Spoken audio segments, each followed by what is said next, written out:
આસપાસ પાઠ નંબર 18 રમતા રમતા તેમાં આગળ પાઠ સમજીએ તો કે પેજ નંબર 124 પર આપેલું છે કે શું તમે પગથિયાની રમત જેવી બીજી કોઈ રમત રમો છો? હવે અહીંયા તમને પૂછ્યું છે કે પગથિયાની રમત તમે જે રીતે રમી એવી જ કોઈ બીજી રમત રમો છો?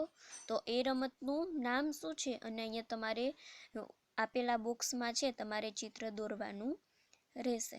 ત્યારબાદ આગળ યાદ કરો અને લખો. શું તમે તમારા કુટુંબના સભ્યો સાથે રમતો રમો છો? અહીંયા બે પાર્ટ આપેલા છે કે કુટુંબના સભ્ય અને રમતનું નામ. હવે ધારો કે એમ લઈ કે પિતા, તો તમે પિતા હારે કઈ રમત રમો છો? મમ્મી લઈ, માતા લઈ તો કે માતા હારે કઈ રમત રમો છો? બહેન હારે, ભાઈ હારે, એ રીતે તમારે અહીંયા લખવાનું રહેશે. ત્યારબાદ આગળ કે તમારા વિસ્તારના કોઈ પ્રખ્યાત રમતવીરને જાણો છો? હા, તો તેઓનું નામ અને રમત અંગે લખો. હવે અહીંયા તમારે કોઈ પણ એક રમતવીરનું નામ અને તે કઈ રમત સાથે સંકળાયેલા છે, જોડાયેલા છે, તે તમારે અહીંયા લખવાનું રહેશે.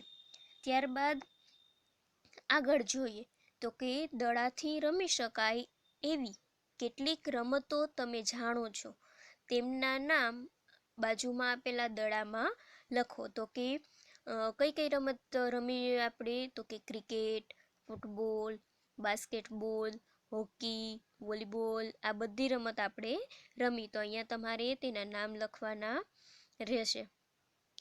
ત્યારબાદ આગળ છે શું તમે લજ્જા ગોસ્વામી વિશે સાંભળ્યું છે? તે કઈ રમત રમે છે? રમત શોધી કાઢો અને તેનું નામ લખો. હવે અહીંયા લજ્જા ગોસ્વામી એટલે ઈ છે ઈ રાઇફલ શૂટિંગ એટલે કે ગોળીબાર કરવામાં છે એ એકદમ ચેમ્પિયન હતા અને તે છે એ રાઇફલ શૂટિંગ ની રમત સાથે સંકળાયેલા હતા, અથવા એ તમારે અહીંયા લખવાનું રહેશે. ત્યારબાદ આગળ બીજી કઈ કઈ રમતો તમને વધુ પસંદ છે? હવે તમને અહીંયા જે રમત વધુ પસંદ હોય તે તમારે અહીંયા લખવાની રહેશે. ત્યારબાદ આગળ પૂછો અને લખો. વડીલોને પૂછો, જ્યારે તેઓ બાળક હતા ત્યારે કઈ રમતો રમતા હતા? તો કે તમારે તમારા દાદા દાદીને પૂછવાનું છે કે તેઓ જ્યારે બાળક હતા ત્યારે તે કઈ કઈ રમતો રમતા હતા. ત્યારબાદ આગળ વિચારો અને લખો. કોયડાને ચિત્રો સાથે જોડો. આપેલી જગ્યામાં રમતનું નામ લખો. હવે અહીંયા તમને કેટલાક કોયડા આપ્યા છે અને તે રમતના સાધનો આપ્યા છે, તે લખવાનું રહેશે.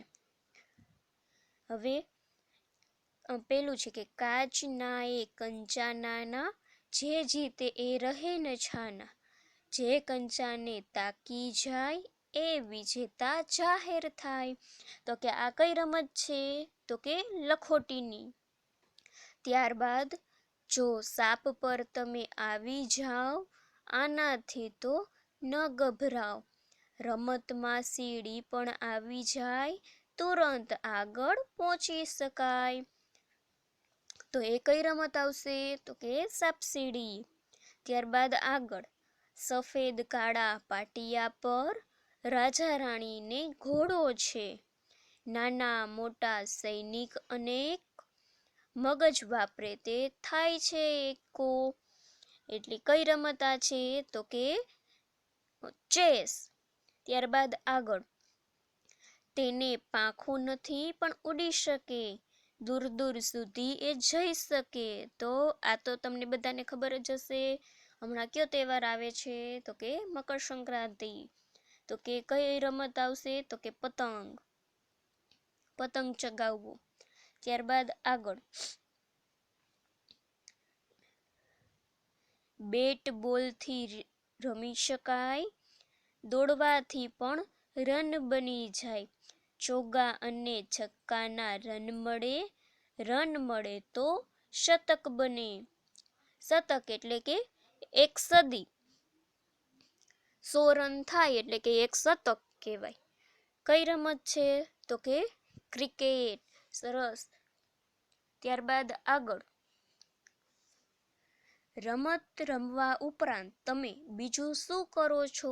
હવે તમે બધા રમત તો રમતા જ હશો, એ સિવાય તમે કઈ કઈ પ્રવૃત્તિ કરો તો કે ભણવાનું, ટીવી જોવાનું, ચિત્ર બનાવવાના, ફૂલ છોડને પાણી પાવું, કોઈ પણ વસ્તુની ખરીદી કરવાની, ગીતો ગાવાનું. આ બધા શોખ હોય તો એ અહીંયા તમારે લખવાના રહેશે. ત્યારબાદ આગળ છે કે રંગ પૂરો. તમારા કુટુંબના સભ્યો બીજું શું કામ કરે છે? તમારા કુટુંબના સભ્યો નવરાશની પળોમાં શું કરે છે? તે ચિત્રોમાં રંગ ભરો. જરૂર જણાય ત્યાં ચિત્ર દોરો અને લખો. હવે જુઓ, અહીંયા 6 ચિત્ર આપેલા છે કે વાંચવું, સીવણકામ અને ભરતકામ કરવું, નૃત્ય કરવું, વાતો કરવી, છોડની સંભાળ રાખવી, ટપાલ ટિકિટનો સંગ્રહ કરવી. હવે આમાંથી, આ 6 ચિત્રમાંથી તમારું કુટુંબ છે એ કયું કામ કરે છે એના ઉપર તમારે રંગ ભરવાનો, એની ઉપર તમારે રંગ પૂરવાનો રહેશે. અને એ સિવાયની કોઈ પણ પ્રવૃત્તિ કરતા હોય તો એનું ચિત્ર દોરી, રંગ પૂરી અને કઈ પ્રવૃત્તિ કહેવાય તેનું નામ અહીંયા લખવાનું રહેશે. આ પાઠ નંબર 18 અહીંયા પૂરો તમારે પાઠ્યપુસ્તકમાં પૂરવાનું રહેશે.